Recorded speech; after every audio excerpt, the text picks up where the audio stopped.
Yes, now, bless now. Don't forget to rest now. Des Rocksteady at King of the Pit TV. I just finished off listening to the Razor record, Open Hostility. It was recommended on the Patreon by my good friend Philo, who's put me onto some fantastic metal acts. And knowing that we listened to Razor before, we've listened to Shotgun Justice and the other record, I don't know what it was called, Violent Restitution or something. You tell me, I don't care. They were two great records. I like Razor. I do like Razor. I think Razor are a cool band because I'm into hardcore. Like, I like hardcore punk, man. And I like thrash and I like metal. Don't get me wrong, that was my gateway into this. But I like hardcore. I just want energy. I want to get myself involved physically into the music. It's exciting to me, you know. It allows me to relieve myself, for lack of better terms. So a band like this is quite exciting to me. I like it. Now, this album was controversial. Plenty of good riffs, fine vocals. The drums sounded programmed. I would put... Would I put money on it? I'd put a light amount of money on it. Whatever means light to you, I will put that much on the person who said that was an actual drummer. I'd say, nah, that's programmed. It's programmed. It's electronic drums, which is a problem. It's a crazy problem. In some regards, in like songwriter sense, and in, you know, the realms where electronic drums are like the thing. Of course, it comes as a substandard, but in the realm of thrash metal, in the realm of hardcore and crossover and stuff, I can't have programmed drums, man. Not in the realm of Razor, where I've heard organic drums. I think these drums were programmed. I've not looked into it. I've not even Googled it. I don't care.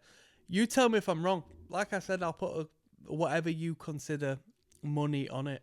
I'm not going to pay you anything. I'm not paying nobody anything, but it is what it is. Now, 12 tracks. We had the Deluxe edition on with 20 tracks, but we weren't listening to the live recordings and the so on and so forth recordings. I listened to one bonus track, which I thought would have been good because it said like 90s, you know, blah-de-blah track. It sounded shit. It sounded horrible. I didn't even listen to it. I listened to half of it, and I'm going to upload it still as an individual track and annoy someone who's like, oh, blah, blah, blah, blah. But it doesn't matter. This record was not as good as Violent Restitution. It was not as good as Shotgun Justice. Was it a good record? It was alright.